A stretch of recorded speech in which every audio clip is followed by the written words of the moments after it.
Hey everybody, I want to share with you something that NASA just put out. This is a composite image consisting of both the visual and the infrared spectrum of the Orion Nebula, as you can see right here. And this is kind of neat for me because it gives me a chance to show you once again some images from a cathedral. One in particular that I like to use is Karlskirche, which I'll show you right now. So this is the high altar of Karlskirche, and this is in Vienna, Austria. This high altar was made with this cloud burst. It's kind of a sun in the middle, and we have a burst, and we have clouds around the outside of it. And this was produced in the 1730s. And what's interesting about this is we have a few things I'm going to point out to you that we're going to see inside of the Orion Nebula, and we've got at least three things we can show you, possibly four, that are going to point to how this is a matchup. But what I want to show you real quick, though, is what I had come up with a long time ago in understanding what they were doing in these cathedrals and why they placed the Orion Nebula or a nebula at the very high altar area. Is because this represents Kabbalistically Kether. And the people that designed these cathedrals were a group of Gnostics, which Timothy Hogan is aware of. One of them was called the Children of Solomon, and then he had another name for another group that had done these, that had come from the Templars, is what he said. But their understanding of Gnosis was very high because they actually were able to pull down from the cosmos not just the Orion Nebula in the visual spectrum, but they were also able to see it in the infrared spectrum as well, which means they were using some type of clairvoyance or what have you. Now, I talked to a master Kabbalist that I know who is on YouTube. You may know him. His name is Rabbi Moshe Miller. And I spoke to him, and he said that they were probably doing these types of things unconsciously. And I told them that that's what I had seen also, because it seems like what they're doing is pulling these kind of images out of a dream state type thing. So, for example, the clouds and these angels that you see on these clouds and everything, the formations of these clouds are the same as what we will see inside the Orion Nebula, but they've turned them into angels and so forth. This is exactly the kind of thing that we see in alchemical art from the 1600s, the 1500s, when we take a look at, say, Athanasius Kircher, or even if we go back and take a look in the Egyptian tombs, we will see that they use a form of art that also takes into account the negative spaces in the art to form a complete picture. You're going to also see this kind of thing in nature as well if you look at the trees. Now, modern psychology will call some of this type of thing pareidolia, but it's really not. In fact, it's actually image matching. It's fuzzy image matching, just like you would see if you use a fingerprint or facial recognition or any kind of technology like that. And then, of course, when we apply that to the consistency of repetitivity that we see in all of these cathedrals, and then also what we have found as far as the Kabbalistic understanding of these things in these cathedrals, we understand that Kether represents the high altar, and it represents what's in the head.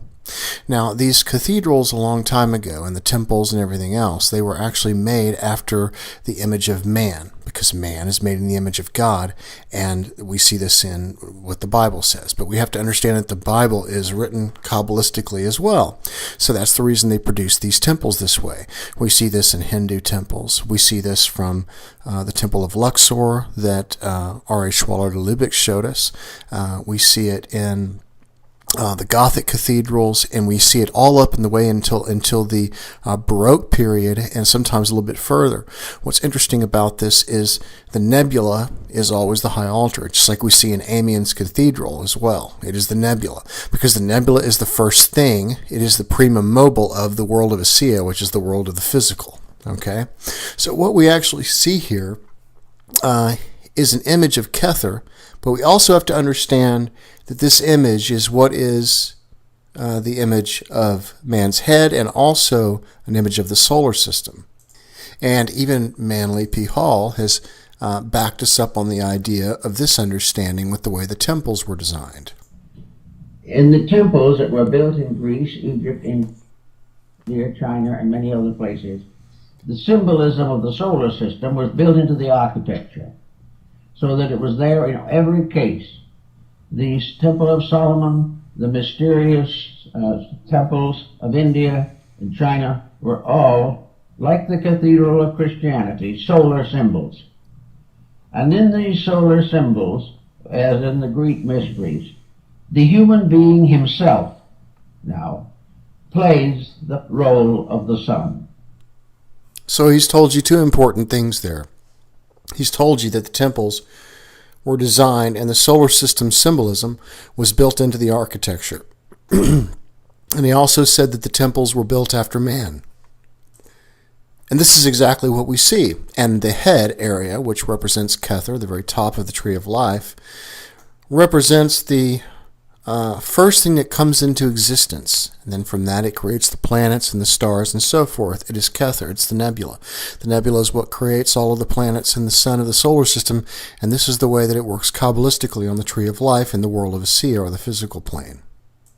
So here is NASA's image. And another thing that's interesting is when you look in these cathedrals, the way that the nebula is always turned is the nebula is turned in such a way, or rotated in such a way, and it's consistent when you take a look at it among the cathedrals and so forth, that it would look the same as if it were at its highest point in the sky, directly 180 degrees south.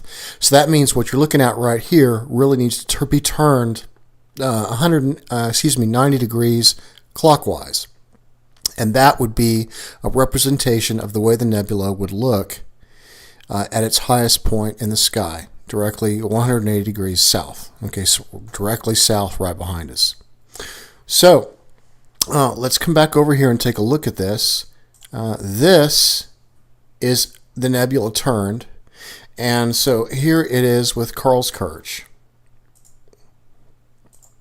Now, the person who created Karlskirche, this high altar, would have had to have understood what the nebula looked like in infrared.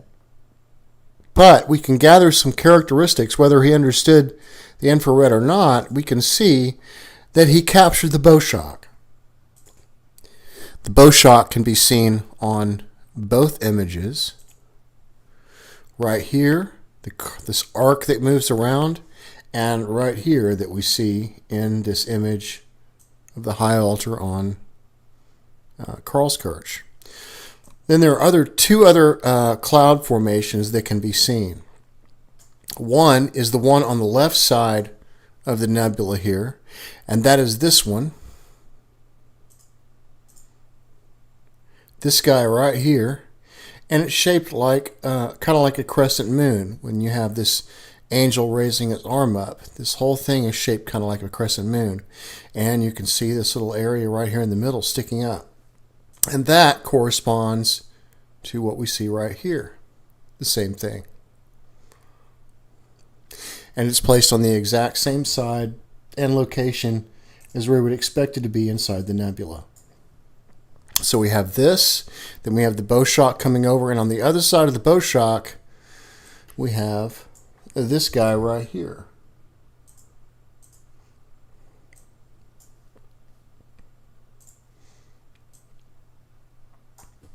And what you'll see is this guy here leaning out. It looks like his arm is sticking out, kind of like an arm or a cloud, part of a cloud, which is an arm. And then you have this guy right here kneeling underneath him. And of course, this is the same thing that we see right here. So when we back out on this and take a look at both together,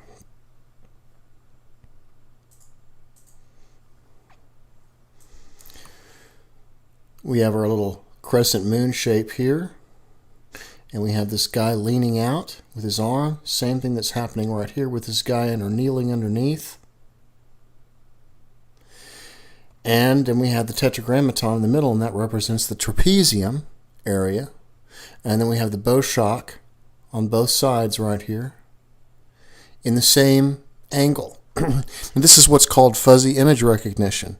Now, this pattern that you see with the crescent moon on this side and this guy on the other side, this is consistent among cathedrals, whether it be Karlskirche or whether it be St. Mary's Cathedral built in the 1500s in Paris, France, or whether it be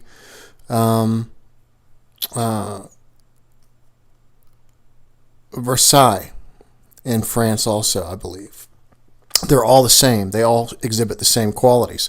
But the interesting thing about it is this crescent moon that you see right here, this little crescent moon shape that you see here, and this cloud that you see here, and this guy here, with this guy kneeling underneath, the same thing that you see right here, these can only be seen, as well as St. Peter's Basilica also exhibits the same things.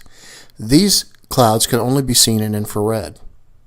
And these cathedrals were built, we can find instances of this pattern and this consistency that we see here all the way back to the 1500s. And infrared was not created until the 1800s. So there you go. Or it was not discovered actually till the 1800s. They didn't create a way to view it probably till after that, up in the sky. So, anyways, I thought I would show that to you real quick. A really interesting image. The way that the nebula kind of works is a lot like Egyptian hieroglyphs. Things are placed strategically inside all of this to give all kinds of symbolism if you know what you're looking for.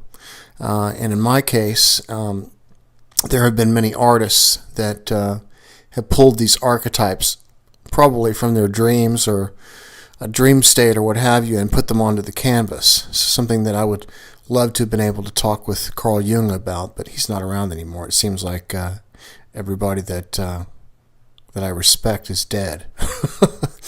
But anyways, I thought I would show this to you guys and just to kind of show you how this works.